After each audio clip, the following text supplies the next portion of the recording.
হাসরের ময়দান যেদিন অনুষ্ঠিত হবে, আল্লাহ রাব্বুল আলামিন আরশের আযীমের নিচে যখন নবীরা বসবাস করবেন, এমনি ভাবে হযরত আদম আলাইহিস সালাম হযরত মুহাম্মদ রাসূলুল্লাহ সাল্লাল্লাহু আলাইহি ওয়াসাল্লামকে ডেকে বলবেন, হে মুহাম্মদ, তোমার উম্মতকে জাহান্নামে নিয়ে যাইতেছে জাহান্নামের ফেরেশতারা।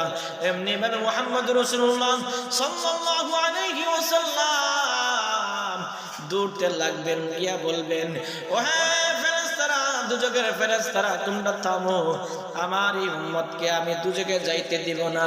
দুজকের ফেরেশতারা বলবেন, আমি আপনার অর্ডার মানি না। কিয়ামতের ময়দানে একমাত্র আল্লাহর আদেশ ছাড়া কোনো আদেশ আমরা পালন করব না। এমনি ভাবে হযরত মুহাম্মদ রাসূলুল্লাহ সাল্লাল্লাহু আলাইহি ওয়াসাল্লাম আল্লাহর কাছে পারমিশন চাইবেন। আল্লাহ রাব্বুল আলামিন পারমিশন দিয়া দিবেন। পারমিশন দেওয়ার পরে হযরত মুহাম্মদ রাসূলুল্লাহ সাল্লাল্লাহু আলাইহি ওয়াসাল্লাম জাহান্নামী ফেরেশতাদেরকে বলবেন, ওনাকে ছেড়ে দেও। আল্লাহ রাসূলের কথা অনুযায়ী তারা ছেড়ে দিবে। ছেড়ে দেওয়ার পরে মুহাম্মদ রাসূলুল্লাহ সাল্লাল্লাহু আলাইহি ওয়াসাল্লাম মিজানের পাল্লাতে নিয়ে যাবেন ওই উম্মতটারে। মিজানের পাল্লাতে একটা সাদা কাগজ দিয়ে লেখা থাকবে আল্লাহ রাসূলের উপর যে দুরূদ শরীফ পড়েছিল সেই একটা টুকা আল্লাহ রাসূল যখন মিজানের পাল্লাতে সওয়াবের দিকে দিবেন, এমনিতে সওয়াবের পাল্লা ভারী হয়ে যাবে আর লোকটা সব জান্নাতি হয়ে যাবে। জান্নাতে প্রবেশ করার পূর্বে জান্নাতি ফেরেশতাদেরকে বলবেন, একটু দাঁড়াও, যে আমাকে জান্নাতে যাওয়ার তাও সুযোগ করে দিয়েছে, আমি ওই লোকটাকে কিছু প্রশ্ন করব। এমনি ভাবে সাদা সুদর্শন যুবক মুহাম্মদ রাসূলুল্লাহ সাল্লাল্লাহু আলাইহি ওয়াসাল্লামকে ডেকে বললেন, ও হে, আপনি কে, আপনার পরিচয় কি?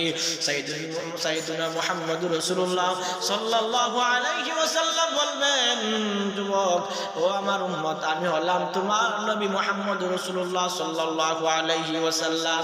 তুমি যে জীবনে একবার দুরূদ পাঠ করেছিলে, আমি মুহাম্মদ সেই দুরূদ নষ্ট করি নাই। আমি মুহাম্মদ সেই দুরূদ যে সংরক্ষণ করে আমি তোমার জন্য, তোমার কাজের জন্য রেখে দিয়েছিলাম। নেওয়াজ তোমার কাজটা আমি কমপ্লিট করে দিলাম। যাও, আল্লাহ তুই জান্নাতে প্রবেশে যাবো। সুবহানাল্লাহ। চিন্তা করে দেখেন তো, আমার নবীর প্রতি যে জীবনে একবার দুরূদ শরীফ পাঠ করেছিল, একবার দুরূদ শরীফ পাঠ করার কারণে সে যদি জান্নাতি হয়ে যায়, আর আমার নবীর প্রতি যদি হাজার বার দুরূদ শরীফ কেউ পাঠ করে, সে আমার নবী মুহাম্মদ রাসূলুল্লাহ সাল্লাল্লাহু আলাইহি ওয়াসাল্লামের সাথে জান্নাতি হয়ে যাবে। চিল্লায় বলেন না সুবহানাল্লাহ। তিন শ্রেণীর মানুষ আল্লাহর তৈরি আরশের আযীমের নিচে ছায়ার নিচে স্থান বসবাস করবে। এক হলো আল্লাহ রাসূলের উম্মত, মানে খুব খারাপ অবস্থায় ছিল, এমন অবস্থায় ছিল, ওই অবস্থা থেকে আল্লাহর এক নবীজির এক উম্মত ওই বিপদ থেকে তারে বাঁচাই দিয়েছিল ওই ব্যক্তি। আরেক ব্যক্তি যে আমার নবী মুহাম্মদ রাসূলুল্লাহ সাল্লাল্লাহু আলাইহি ওয়াসাল্লামের সুন্নতকে জীবিত রেখেছিল। আরেকজন ব্যক্তি যে অধিক পরিমাণে আমার নবী মুহাম্মদ রাসূলুল্লাহ সাল্লাল্লাহু আলাইহি ওয়াসাল্লামের প্রতি অধিক পরিমাণে দুরূদ শরীফ পাঠ করেছিল, সে আল্লাহর তৈরি আরশে আযীমের ছায়ার নিচে স্থান করবে। সুবহানাল্লাহ।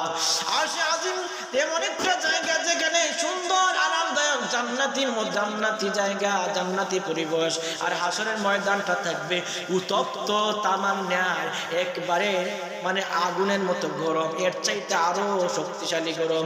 যাই হোক, আমরা বেশি পরিমাণে আমার নবী মুহাম্মদ রাসূলুল্লাহ সাল্লাল্লাহু আলাইহি ওয়াসাল্লামের উপর দুরূদ পাঠ করব ইনশাআল্লাহ।